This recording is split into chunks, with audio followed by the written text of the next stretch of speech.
Good morning बच्चों। आज की क्लास में हम लोग बातचीत करेंगे क्लास 11th के लेक्चर नंबर 12, जहां पर हम बातचीत करेंगे लेक्चर 12 में empirical formula and molecular formula. Empirical formula क्या होता है और मॉलिक्यूलर फॉर्मूला क्या होता है, ये 3 नंबर का क्वेश्चन एग्जाम में पूछा जाता है बेटा, बहुत इंपॉर्टेंट टॉपिक है। तो जरा ध्यान से सुनना कि एम्पिरिकल फॉर्मूला क्या है और मॉलिक्यूलर फॉर्मूला क्या है, हम कैलकुलेट कैसे करते हैं, इस पर बेस्ड क्वेश्चन सॉल्व कैसे किया जाता है, इस तरह के तमाम सवाल हमारे जहन में आते हैं। तो आज की क्लास में यानी लेक्चर 12 में हम डिस्कस करेंगे what is empirical formula and what is molecular formula and the relation between empirical formula and molecular formula and how to calculate empirical formula from molecular formula, what is n factor, what is common factor, इन सभी विषयों पर हम लोग discuss करेंगे आज की class में। तो चलिए स्टार्ट करते हैं ये वीडियो, जहां पर हम डिस्कस करने वाले हैं some basic concept of chemistry. Empirical formula क्या होता है, तो बेटा जरा गौर करिएगा क्या होता है एम्पिरिकल फॉर्मूला।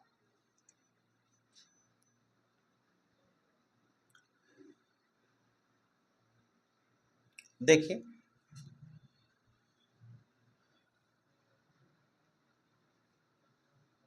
टॉपिक पे आते हैं ना, हम कहते हैं कि हमें empirical and molecular formula discuss करना है। यानी कि जब हम एक केमिकल फॉर्मूला को डिवाइड करते हैं तो दो पार्ट में डिवाइड करते हैं। अगर मान लीजिए आपको एक केमिकल फॉर्मूला दे दिया जाए तो उस केमिकल फॉर्मूला को हम क्या करते हैं, दो पार्ट में डिवाइड करते हैं। एक को हम मॉलिक्यूलर फार्मूला कहते हैं, एक को हम एम्पिरिकल फार्मूला कहते हैं। तो इसके दो पार्ट बनाए गए, एक को हम क्या कहते हैं, मॉलिक्यूलर फार्मूला नाम देते हैं, और दूसरे पार्ट को हम क्या कहते हैं, एम्पिरिकल फार्मूला नाम देते हैं। तो मॉलिक्यूलर एंड एम्पिरिकल ये दो तरह के फार्मूला है।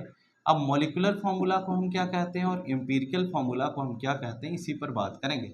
मॉलिक्यूलर फार्मूला हमेशा हमेशा exact number of atoms present in a molecule, यानी मॉलिक्यूलर फार्मूला ये बताता है exact number of atoms present in a molecule. किसी मॉलिक्यूल के अंदर कुल एग्जैक्ट नंबर एटम्स का क्या है, ये हम मॉलिक्यूलर फार्मूला से जानते हैं। और जो एम्पिरिकल फार्मूला होता है बेटा, यह बताता है सिंपलेस्ट होल नंबर रेशियो, यानी simplest whole number ratio of atoms present in a molecule. यानी किसी मॉलिक्यूल के अंदर जो एटम्स हैं उनका whole number ratio simplest form में क्या है, ये हम एम्पिरिकल फार्मूला से जानते हैं। और मॉलिक्यूलर फार्मूला फिक्स्ड नंबर या एग्जैक्ट नंबर को कहा जाता है। इसी में एक छोटा सा टॉपिक आता है जिसे हम एन फैक्टर कहते हैं। एन फैक्टर यानी कॉमन फैक्टर जिसे कहते हैं, यानी कि कॉमन फैक्टर वो क्या है जिससे हम एम्पिरिकल और मॉलिक्यूलर के रिलेशन को जान पाते हैं। तो जरा गौर करिएगा, एक छोटा सा एग्जांपल, जैसे आपने ग्लूकोज के बारे में सुना होगा।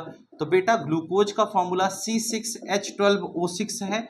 इसमें 6 कार्बन के एटम, 12 हाइड्रोजन के और 6 ऑक्सीजन के पाए जाते हैं। लेकिन अगर हम इसका एम्पिरिकल फॉर्मूले में इसका एग्जांपल, इसी एग्जांपल को अगर हम एम्पिरिकल फॉर्मूले में आपके सामने एक्सप्लेन करें तो जरा देखना कि एम्पिरिकल फॉर्मूले में हम इसको कैसे लिखते हैं। तो हम इसको 6 से डिवाइड कर ले अगर, तो हमारे पास क्या आ जाएगा, CH2O आ जाएगा। यानी कि कार्बन 6 से डिवाइड करने पर कार्बन 1 हो गया, हाइड्रोजन 2 हो गया, ऑक्सीजन कितना हो गया, 1 हो गया। यानी कि ये सिंपलेस्ट होल नंबर रेशियो है और ये exact number of elements present in a molecule. यानी किसी मॉलिक्यूल या कंपाउंड में जो एग्जैक्ट नंबर होता है एटम्स का, एलिमेंट्स का, वो बेटा मॉलिक्यूलर फॉर्मूला कहलाता है। और जो सिंपलेस्ट नंबर होता है उसे हम एम्पिरिकल फॉर्मूला कहते हैं। तो हम एम्पिरिकल और मॉलिक्यूलर फॉर्मूला ही तो पढ़ रहे हैं, दोनों को हमने यहाँ पर डिस्कस कर लिया। अब एक छोटा सा बात इसमें और आगे डिस्कस करेंगे, वो क्या होगा जरा गौर करिएगा। ये तो हमारा डिफरेंस हो गया दोनों के बीच में। अब हम कहते हैं रिलेशन, अगर हम देखें रिलेशन बिटवीन, रिलेशन किसके बारे में हम देख रहे हैं, empirical formula and molecular formula. ठीक है, ध्यान से समझना। हम कह रहे हैं कि अगर empirical formula and molecular formula में हम रिलेशन जानना चाहें तो पहला रिलेशन जो बताया गया वो ये है कि मॉलिक्यूलर फॉर्मूला जो होता है वो हमेशा हमेशा n इंटू एम्पिरिकल फॉर्मूला होता है। यानी कि अगर किसी के एम्पिरिकल फॉर्मूला में हम कॉमन फैक्टर n से मल्टीप्लाई कर दें, ये एम्पिरिकल फॉर्मूला हो गया। हम कहते हैं कि n इंटू एम्पिरिकल फॉर्मूला होता है, तो अगर हम मॉलिक्यूलर फॉर्मूला निकालते हैं तो ऐसे लिखेंगे, यानी इसको हम शॉर्ट फॉर्म में ऐसे भी लिख सकते हैं, n इंटू एम्पिरिकल फॉर्मूला, है ना। और शॉर्ट में कभी कभी ऐसे भी लिखा जाता है कि molecular formula upon empirical formula is equal to n, तो आपको घबराने की कोई ज़रूरत नहीं है। किसी ने पूछ लिया वेयर एन इज क्या होता है, एन का मतलब क्या है बेटा, यह कॉमन फैक्टर होता है। कॉमन फैक्टर मतलब यह कॉमन वह नंबर है जिससे हम डिवाइड करके क्या करते हैं, किसी मॉलिक्यूलर फॉर्मूला को एम्पिरिकल फॉर्मूला में बदल सकते हैं। यानी कि इस नंबर से अगर हम डिवाइड कर दें तो मॉलिक्यूलर फॉर्मूला हमारा एम्पिरिकल में कन्वर्ट हो जाएगा। जैसे एक छोटा सा एग्जांपल हमने अभी दिया कि अगर हम बात करते हैं किसी का एम्पिरिकल फॉर्मूला हमें पता हो, जैसे मॉलिक्यूलर फॉर्मूला है n इंटू, अगर मान लो किसी का एम्पिरिकल फॉर्मूला CH2O है, ठीक है, अब हम कहते हैं n की वैल्यू अगर 6 होगी तो उसका एम्पिरिकल फॉर्मूला क्या हो जाएगा, उसका एम्पिरिकल फॉर्मूला C6H12O6 हो जाएगा। इसका मतलब उसका मॉलिक्यूलर फॉर्मूला क्या हो जाएगा, C6H12O6। इसका मतलब वह कौन है, वह ग्लूकोज है। इस प्रकार से हम क्या कर सकते हैं, किसी को फाइंड आउट कर सकते हैं। सपोज करिए अगर हम बात करें कि अगर किसी का जैसे C6H12O6 ये किसी का मॉलिक्यूलर फॉर्मूला है, हमें मान लो उसका एम्पिरिकल फॉर्मूला निकालना है, तो कुछ नहीं करना है, उसके n फैक्टर 6 से डिवाइड कर दो तो उसका एम्पिरिकल फॉर्मूला कितना आ जाएगा, 6 से डिवाइड करोगे तो ये CH2O आ जाएगा, तो ये हमें इसका एम्पिरिकल फॉर्मूला मिल जाएगा। ये हमारा इसके अंतर्गत एक रिलेशन बताया गया कि एम्पिरिकल फॉर्मूला और मॉलिक्यूलर फॉर्मूला में रिलेशन क्या है। कहें यहां तक भी बात ठीक थी बेटा। अब इसके बाद एक रिलेशन और है हमारे यहाँ, जिसे हम कैसे पढ़ते हैं जरा देखना। हम कहते हैं अगला रिलेशन है कि relation between empirical formula mass, ठीक है, एंड मॉलिक्यूलर फॉर्मूला मास। अगर हमें मॉलिक्यूलर फॉर्मूला मास और एम्पिरिकल फॉर्मूला मास की बात करें तो हम कैसे फाइंड आउट करेंगे दोनों में क्या रिलेशन होता है। तो हम कहते हैं वहां पर भी n इज इक्वल टू, हम पढ़ते हैं कि मॉलिक्यूलर फॉर्मूला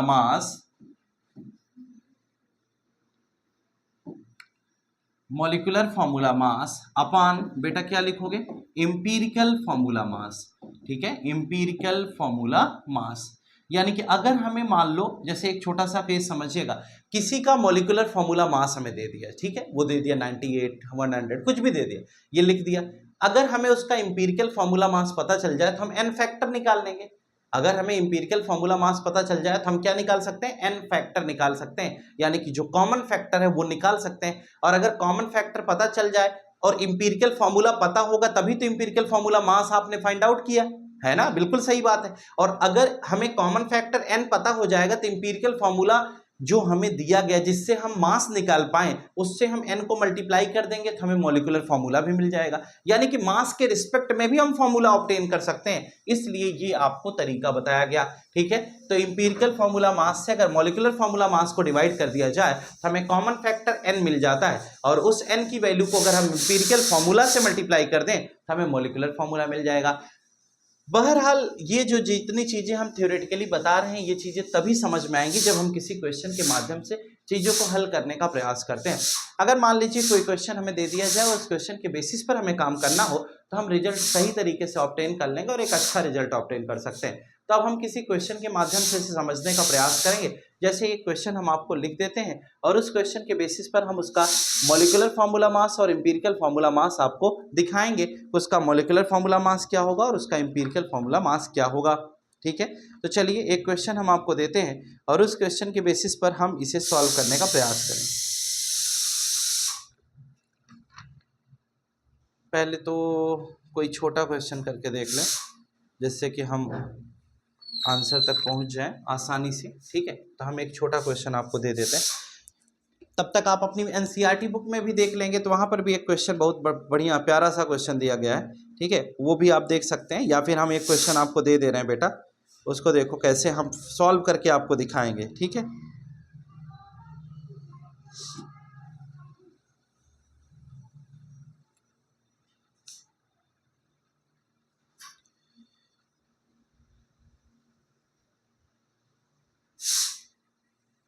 देखो इसके लिए एक टेबल, एक चार्ट टाइप का बनाना पड़ेगा। जैसे कोई भी क्वेश्चन दिया जाएगा तो मान लो अगर हमें निकालना है तो हम सबसे पहले हमें क्या दिया होगा, हमें एलिमेंट दिया रहेगा, ठीक है, ध्यान से सुनना, वो एलिमेंट या एटम हमें दिया रहेगा, ठीक है। उसके बाद उसका मास परसेंट हमें दिया रहेगा, ठीक है।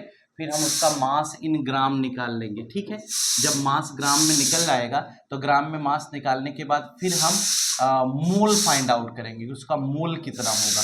मोल के बाद सिंपलेस्ट रेशियो निकालेंगे बेटा, क्या निकालेंगे, सिंपलेस्ट रेशियो निकालेंगे। जब सिंपलेस्ट रेशियो निकल जाएगा तब हम एम्पिरिकल फॉर्मूले पर बात करेंगे। ठीक है, ये पूरा पोर्शन है, इतने पार्ट में हम इसे डिवाइड करके इसको सॉल्व करते हैं।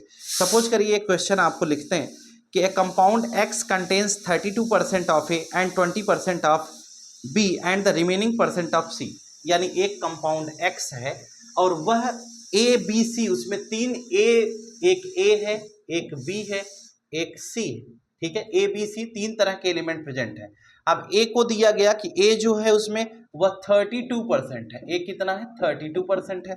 जो इसमें बी दिया गया वो कितना है बेटा? 20% है। कहे हाँ। और जो इसमें सी दिया गया वो कहते हैं वो रिमेनिंग है। रिमेनिंग का मतलब अगर ये 32 है और ये 20% है तो रिमेनिंग परसेंट क्या होगा? आप देखिए 30 20 50 और 2 52, तो मतलब 48% हमारा सी हो गया। कहें हाँ, बिल्कुल सही बात है। इसका मतलब हम ए बी सी के बारे में जान चुके हैं। ठीक है, हमें एक 32% दिया, एक देखो जरा इसे समझा, एक एलिमेंट, एक कोई कंपाउंड है एक्स, उसमें 3 चीजें हैं, ए है, क्वेश्चन यहां लिखा हूं, एक ए है, एक बी है, एक सी।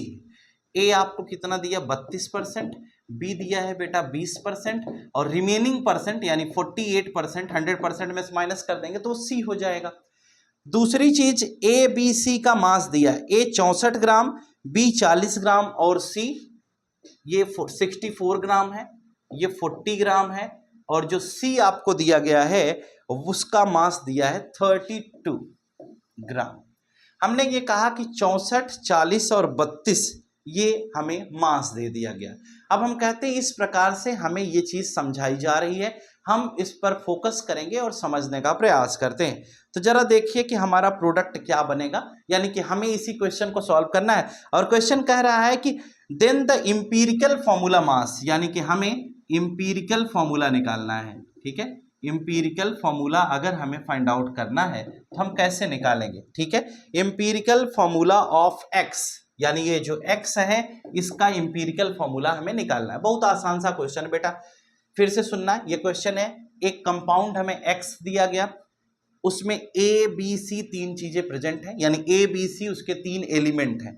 a हमें 32% दिया गया, b हमें 20% है और c हमारा 48% है। यहां तक क्लियर है? c रिमेनिंग पार्ट हो गया, तो 30 20 50 2 52 हुआ, तो 52 में 48 जोड़ दोगे कितना आएगा? 100, यानी 100% आ जाएगा। इसका मतलब हम ये कहते हैं ये हमें पता चल गया। अब हमने एलिमेंट लिखा ए बी सी, एक्स एक कंपाउंड है उसके 3 एलिमेंट है ए बी सी। ठीक है, एक कॉमन सा क्वेश्चन आपको करा रहा हूं। हमने कहा मास परसेंट 32%, 20%, 48% आपको दिया गया। तो मास जब ग्राम में लिखोगे बेटा तो ये 32 ग्राम हो जाएगा, ये 20 ग्राम हो जाएगा और ये 48 ग्राम हो जाएगा। कहें हाँ यार, ये भी बात सही। अब हमें क्या निकालना है? हमें मोल फाइंड आउट करना है। तो मोल निकालने के लिए हम क्या करेंगे? मास अपान मोलर मास। तो इसका मास कितना है? 32 है ना, और इसका मोलर मास कितना दिया है? 64, यानी 64। ये देखो हमें कितना मिला? 1/2 यहां से मोल मिल गया। दूसरे क्वेश्चन में आइए, ये 20 ग्राम है, हाँ बिल्कुल, और ये नीचे वाला कितना है? इसका मास 40 ग्राम है। इसको सॉल्व किया तो हमें भी कितना मिला? ये भी हाफ मोल यानी 0.5 मोल मिल गया। हम कहते हैं इस क्वेश्चन में आए तो ये 48 ग्राम है और इसका मास कितना दिया गया? 32।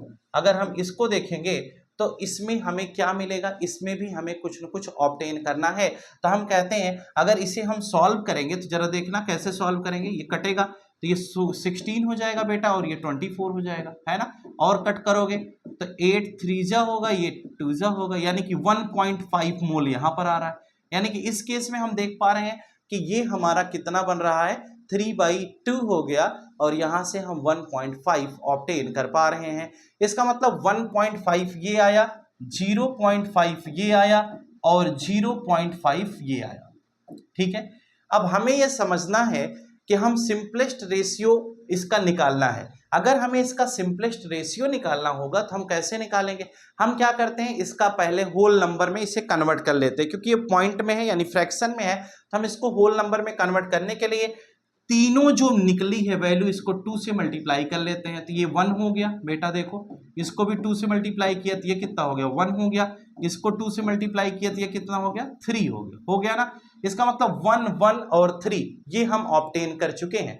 तो हम कहते हैं कि जब ये 1 1 3 हो गया तो हम सिंपलेस्ट रेशियो कैसे निकालेंगे? अगर हमें इसका सिंपलेस्ट रेशियो निकालना है तो हम इसमें जो सबसे छोटा है उसी से हम डिवाइड कर देंगे। तो हम कहेंगे ये 1/1 करेंगे तो कितना आ रहा है 1, ये भी 1 है, 1/1 करेंगे कितना आ रहा है 1, और ये 3/1 करेंगे कितना आ रहा है 3। इसका मतलब हम इन तीनों का जो मोल निकाला, उस मोल में जो सबसे छोटा मोल है, सबसे छोटा कितना है 1 ही तो है, तो हम 1 से सबको डिवाइड कर देंगे। तो इसको भी 1 से डिवाइड किया, इसको भी, तो 1 1 3 आ गया। इसका मतलब हमें ये पता चला कि ए हमारा 1 है, ठीक है, बी भी 1 है, और सी क्या हो गया 3। इसका मतलब हम यहां से ये समझ पाए कि अगर हमें इंपीरिकल फॉर्मूला लिखना हो तो ये ABC3 बन जाएगा। यानी इसका इंपीरिकल फॉर्मूला क्या आ गया बेटा, ABC3 बन गया। मुझे उम्मीद है कि बात आपको समझ में आ जाए। देख लीजिए, तब फिर आगे चलें। ABC3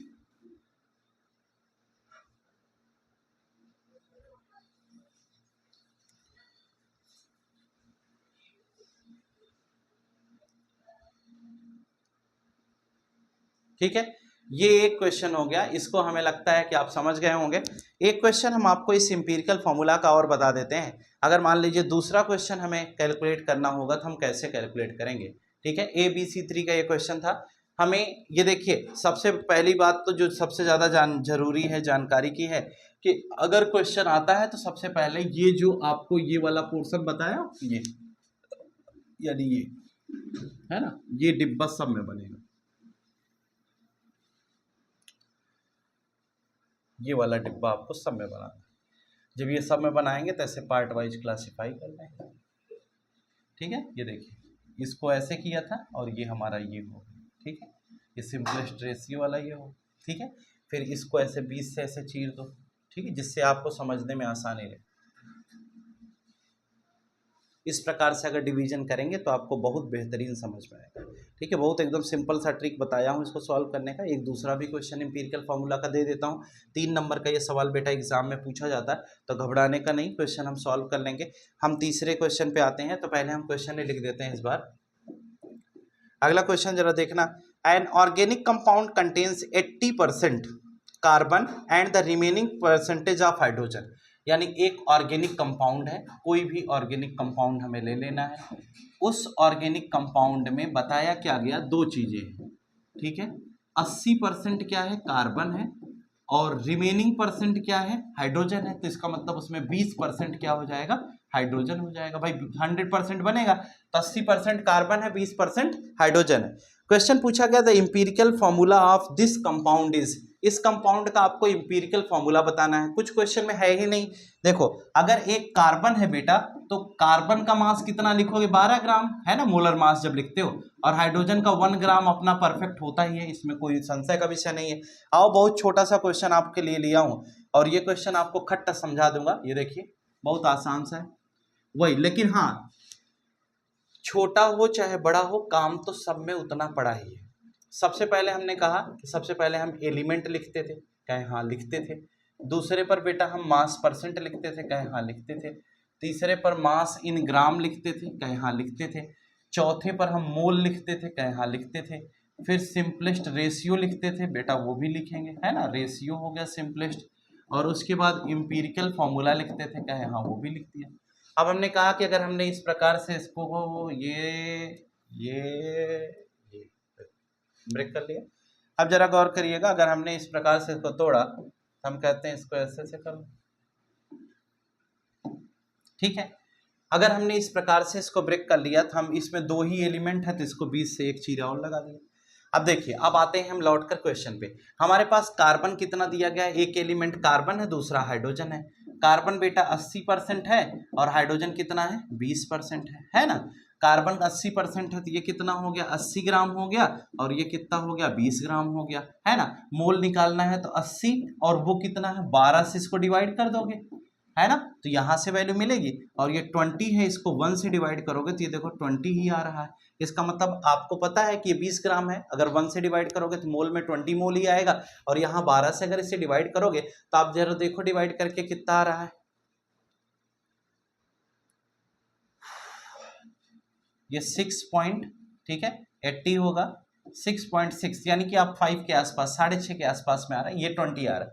अब आपको सिंपलेस्ट रेशियो बनाना है, तो सिंपलेस्ट रेशियो बनाने के लिए पहले तो हमें इसे ही समझना पड़ेगा। अगर हम सिंपलेस्ट रेशियो बनाएंगे तो हम ये 6.6 से ही इसको भी डिवाइड करेंगे, यानी कि हम 6.5 अगर 6.6 जो भी आ रहा है उसी से हमें क्या करना होगा, दोनों को सॉल्व करना पड़ जाएगा। अगर हम दोनों को सॉल्व करेंगे तो कैसे सॉल्व करेंगे, इसी के बारे में हमें बातचीत करनी है। ठीक है, अब जरा गौर से सुनिएगा कि हम इसको सॉल्व कैसे करेंगे।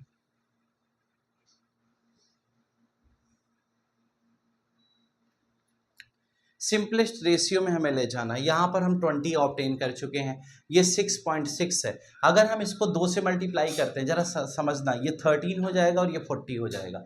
अगर हमने मान लो इसको 2 से मल्टीप्लाई कर दिया और इसको भी 2 से कर दिया तो ये हमारा 40 मोल आया और ये 13 मोल हो गया, है ना। अब हम क्या करेंगे, हम 13 को 13 से डिवाइड करेंगे तो कितना आएगा, 1 आएगा। और यहाँ पर जो 40 है इसको 13 से डिवाइड करोगे तो कितना आ जाएगा, ये लगभग 3 के आसपास में आएगा।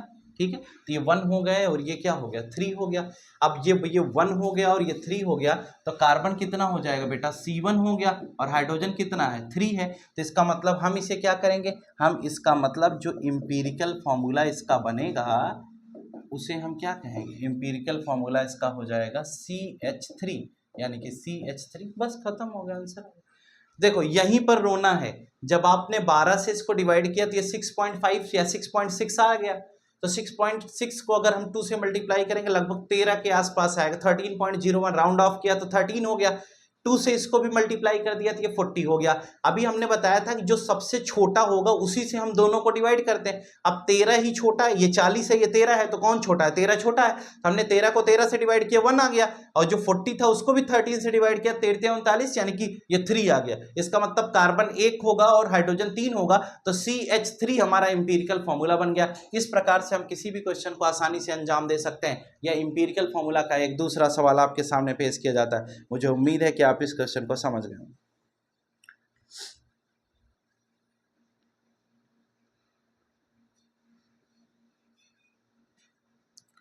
अगर ये क्वेश्चन हो गया हो तो मुझे नहीं लगता कि अब कोई क्वेश्चन में आपको परेशानी होगी, क्योंकि बहुत बड़े क्वेश्चंस नहीं है, छोटे छोटे क्वेश्चन ही थे। तो हमने आपको जो भी क्वेश्चंस थे करा दिया। अभी एक छोटा सा बात और भी आती है, फंसती है कि बताइए कि सर जो वो n वाला कॉमन फैक्टर की बात कर रहे थे, इंपीरिकल फॉर्मूला मास और कॉमन फैक्टर का भी आप बात कर रहे थे ना शुरुआती दौर में, तो वो कॉमन फैक्टर की क्या कहानी है, उसका कहाँ पर यूज होगा। जैसे मान लो ये CH3 दे दिया गया है, ठीक है। अब अगर हमें इसका मास CH3 दे दिया गया और पूछ लिया जाए बताओ कि इसका मॉलिक्यूलर फॉर्मूला क्या होगा, क्या पूछ लिया जाए कि इसका मॉलिक्यूलर फॉर्मूला क्या होगा, तो हम मॉलिक्यूलर फॉर्मूला कैसे बताएंगे, हम तो नहीं बता पाएंगे ना। ये तो इंपीरिकल फॉर्मूला पता है, हम इंपीरिकल फॉर्मूला मास निकाल सकते हैं, लेकिन मॉलिक्यूलर फॉर्मूला कैसे बता पाएंगे, ये क्वेश्चन है। आपके एनसीईआरटी में जो पहला क्वेश्चन वो ऐसा ही है। अगर बेटा मान लो इसका मॉलिक्यूलर फॉर्मूला हमें दे दिया जाए, यानी हमें इसी क्वेश्चन में जैसे ऑर्गेनिक कंपाउंड ये सारी चीजें कहा था, वैसे ही अगर ये कुछ बातें और कह देता। कुछ बातें और कहने का मतलब ये हुआ कि अगर ये क्वेश्चन में ये बता दिया होता कि इसका मॉलिक्यूलर मास कितना है, अगर इसी क्वेश्चन में ये कह दिया होता कि इसका जो मॉलिक्यूलर मास है अगर कंपाउंड का, वो भी हमें दे दिया होता। क्वेश्चन के दौरान कहता है एक ऑर्गेनिक कंपाउंड है, उसका मॉलिक्यूलर मास इतना है, उसमें कार्बन इतना % है, हाइड्रोजन इतना % है, तो बताइए उसका इंपीरिकल फॉर्मूला क्या होगा, ठीक है, या उसका मॉलिक्यूलर फॉर्मूला क्या होगा, ये निकालना। मॉलिक्यूलर मास दिया है लेकिन मॉलिक्यूलर फॉर्मूला पूछ रहा है, तो मास दिया है तो मास अगर मान लो हमको कुछ भी दे देता है, XYZ कुछ भी हमें मास दे देता, तो हम क्या करते, हम इसे आसानी से सॉल्व कर सकते थे। ठीक है, तो जरा देखना हम मास को कैसे आसानी से सॉल्व करते। जैसे मान लो इसी क्वेश्चन में हम मास एज्यूम कर ले, अगर क्वेश्चन में मास 30 ग्राम दे दिया होता, ठीक है, सपोज करिए इस क्वेश्चन को हम बदल रहे हैं, हमने कहा एक ऑर्गेनिक कंपाउंड है, उसका मॉलिक्यूलर मास 30 ग्राम है ना। आपको ये पता होना चाहिए कॉमन फैक्टर हम यूज कैसे करते हैं। एक ऑर्गेनिक कंपाउंड है, उसका मॉलिक्यूलर मास 30 ग्राम है, उसमें 80% कार्बन है, 20% हाइड्रोजन है, ये क्वेश्चन में दे दिया, कहे हाँ दे दिया। अगर ऐसा दिया है बेटा तो क्वेश्चन पूछ रहा है कि हमें इंपीरिकल फॉर्मूला नहीं चाहिए, हमें मॉलिक्यूलर फॉर्मूला बताइए, तो पहले इंपीरिकल फॉर्मूला निकालेंगे तभी तो मॉलिक्यूलर फॉर्मूला पाएंगे। कहें हाँ बिल्कुल। तो हम क्या करेंगे, ये इंपीरिकल फॉर्मूला निकाल लिए और अगर इसका मास देखें तो 12 + 3 × 1 यानी कि कितना आ रहा है, 15 ग्राम आ रहा है। यानी कि इंपीरिकल फॉर्मूला मास 15 ग्राम है और मॉलिक्यूलर फॉर्मूला मास कितना आ रहा है, 30 ग्राम। तो कुछ नहीं करना है, एक फॉर्मूला हमने पढ़ाया था n = molecular mass upon empirical mass, यानी कि इंपीरिकल फॉर्मूला मास अगर हम रख दें तो यहां से ये 30 हो जाएगा और ये 15 हो गया। तो n की वैल्यू कितनी आ गई, 2 आई कि नहीं आई, ये 15 है ना, तो 2 आ गई, n की वैल्यू 2 आ गई। अब क्या करना है, ये जो CH3 है ये इंपीरिकल फॉर्मूला है और इसी में एक फॉर्मूला आपने और पढ़ा था, वो ये पढ़ा था कि n × empirical formula = molecular formula. ये भी तो आपने पढ़ा है। अगर ये पढ़ा है तो n की वैल्यू 2 है और इंपीरिकल फॉर्मूला क्या है, CH3 है। तो आपको मॉलिक्यूलर फॉर्मूला मिल गया कि नहीं, ये देखो। तो इसका मॉलिक्यूलर फॉर्मूला कितना हो गया, मॉलिक्यूलर फॉर्मूला C2H6 हो गया। यानी कि वो कंपाउंड कौन सा है, इथेन है, उसका मॉलिक्यूलर फॉर्मूला क्या आ गया, C2H6। फिर से सुने, मान लो मॉलिक्यूलर मास 30 ग्राम दिया, इंपीरिकल फॉर्मूला हमें CH3 निकाल लिया, उसका मास 15 ग्राम है।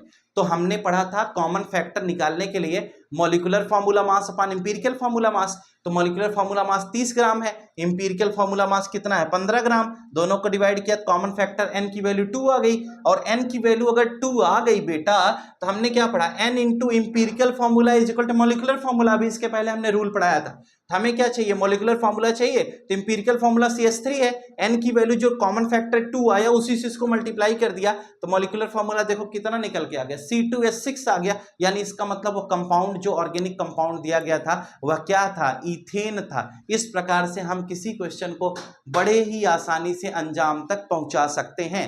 बस मोल निकालते समय अगर फ्रैक्शन में आ जाए तो उसे होल नंबर में कन्वर्ट यहीं पर कर लोगे तो आपके लिए सिंपलेस्ट रेशियो निकालना आसान हो जाएगा।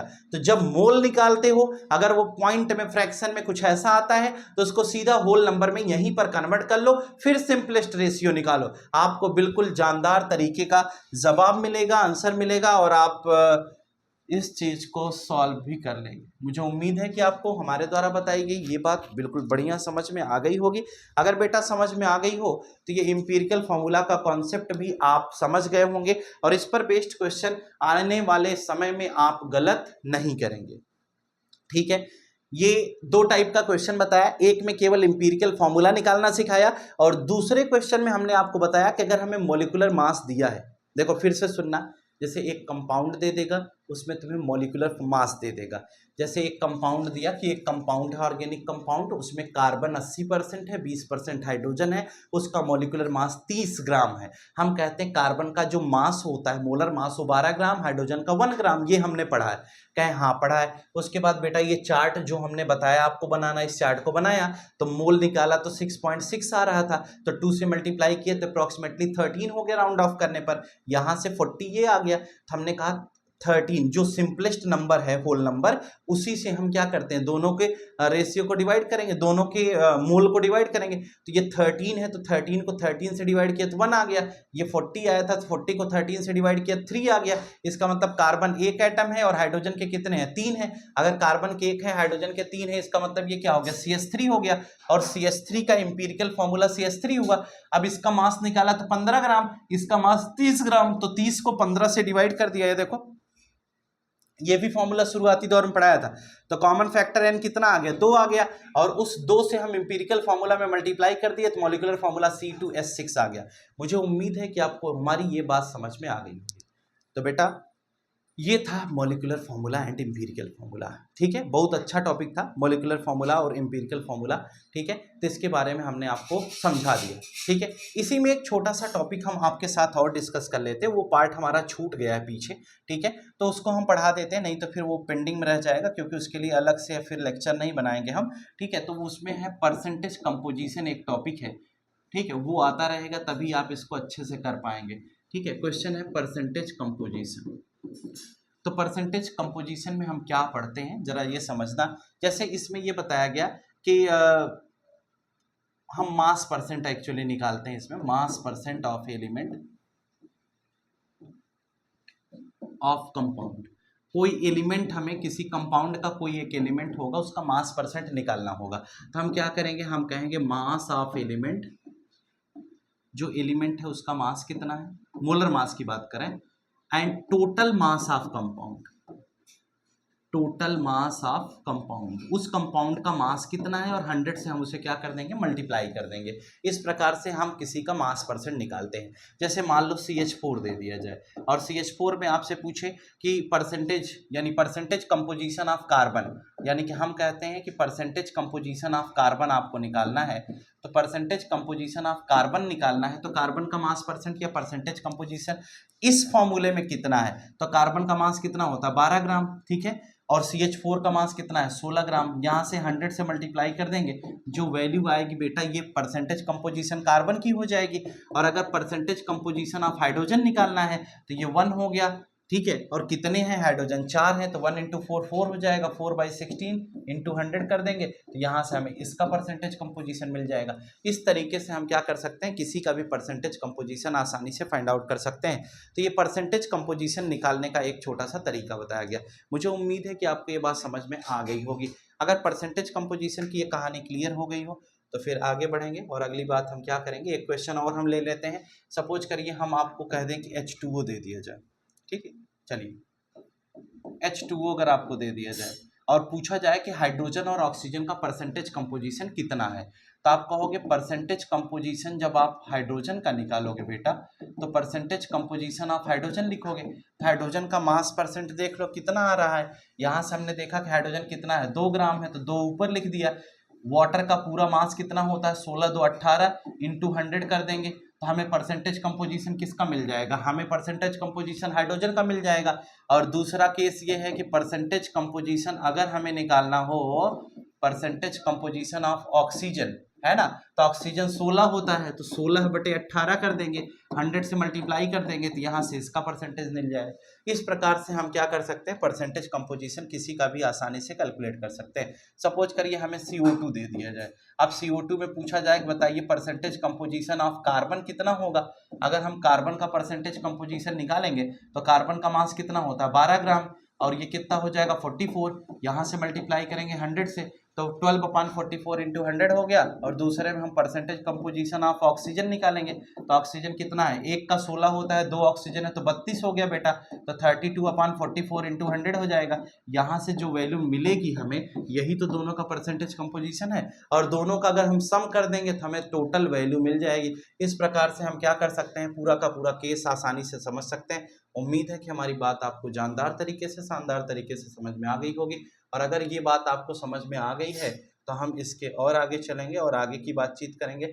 और ये चैप्टर इस एम्पिरिकल फॉर्मूला के साथ लगभग एंड की कंडीशन पे है, लेकिन उससे पहले एक बात, इसमें मोलर मास भी लिखा था ना, empirical and molecular formula and molar mass इसका टॉपिक था। तो बेटा मोलर मास क्या होता है ये हम पहले लेक्चर में पढ़ा चुके हैं, तो घबराने का विषय नहीं है कि व्हाट इज मोलर मास, लेकिन फिर भी जान लो कि मोलर मास क्या होता है। कि mass of 1 mole substance is known as molar mass, यानी कि 1 मोल सब्सटेंस का जो मास होगा उसे हम क्या कहेंगे, उसे हम मोलर मास कहते हैं। अगर हमें किसी सब्सटेंस की बात की जाए उसकी स्टैक्योमेट्री 1 है, स्टैक्योमेट्री 1 होने का मतलब 1 मोल सब्सटेंस अगर हमें दे दिया जाए तो उस 1 मोल सब्सटेंस का जो मास बनेगा बेटा उसे हम क्या कहते हैं, उसे हम उसका मोलर मास कहते हैं। तो मोलर मास के अंतर्गत अगर बात करें तो हम कुछ इस प्रकार से समझते हैं। मुझे उम्मीद है कि आपको मोलर मास का ये कॉन्सेप्ट समझ में आ जाएगा। अगर मोलर मास का ये कॉन्सेप्ट समझना है तो आप इसके पीछे का लेक्चर एक बार जरूर देख लें। और जैसा कि हमने मोलैरिटी और मोल फ्रैक्शन के लिए अभी इसके पीछे के लेक्चर में हमने आपको बताया था कि सॉल्यूशन चैप्टर में जाएं, लेक्चर 4 और 5 पढ़ के आए। लेक्चर 4 और 5 में बहुत ही डिटेल में बड़े ही क्वेश्चंस के साथ क्लास 12th के सॉल्यूशन की प्लेलिस्ट में हमने आपको molarity, mole fraction, mass percent, volume percent, mass by volume percent, mole concept ये सब पढ़ा करके रखा है। तो एक बार वहां से जरूर पढ़ लें। अच्छे लेवल का पढ़ाया हूं, आप पढ़ेंगे आपको अच्छा लगेगा। शानदार जानदार तरीके से पढ़ने के लिए चैनल को सब्सक्राइब कर लें अगर ना किए हों, और अगर किए हों तो फिर कोई बात ही नहीं। और जो भी आज अगर आप पहली बार जुड़े हैं चैनल पे, अगर वीडियो पसंद आई हो तो आप दूसरे तक जरूर शेयर करें, अपनी सभी फ्रेंड्स को पढ़ने के लिए इन्फॉर्म करें। आज हम लोग एम्पिरिकल एंड मॉलिक्यूलर फार्मूला पढ़ चुके हैं। नेक्स्ट वीडियो में अगली क्लास में हमारे पास जो अगला टॉपिक है और इस चैप्टर का लास्ट टॉपिक है, हम लोग इसको खत्म करने वाले हैं, वह है स्टैक्योमेट्री एंड लिमिटिंग रिएजेंट। यानी कि 2 टॉपिक हमारे पास और रिमेनिंग है। तो हम लोग नेक्स्ट वीडियो में स्टैक्योमेट्री क्या होती है, स्टैक्योमेट्री कोफिशिएंट क्या होती है और लिमिटिंग रिएजेंट क्या होता है, इसको पढ़ेंगे। फिर NCERT in text question, activity and exercise के साथ इस चैप्टर को लेक्चर नंबर 14 में समाप्त कर लेंगे। मुझे उम्मीद है कि आपको हमारी बात समझ में आ गई होगी। फिर मिलेंगे नेक्स्ट क्लास में। आज के लिए फिलहाल इतना ही। चैनल को सब्सक्राइब कर लीजिएगा। आज के लिए फिलहाल इतना ही। Good night to all of you. Today class is over. Next video में फिर मिलेंगे। Good night, good night, good night. Thank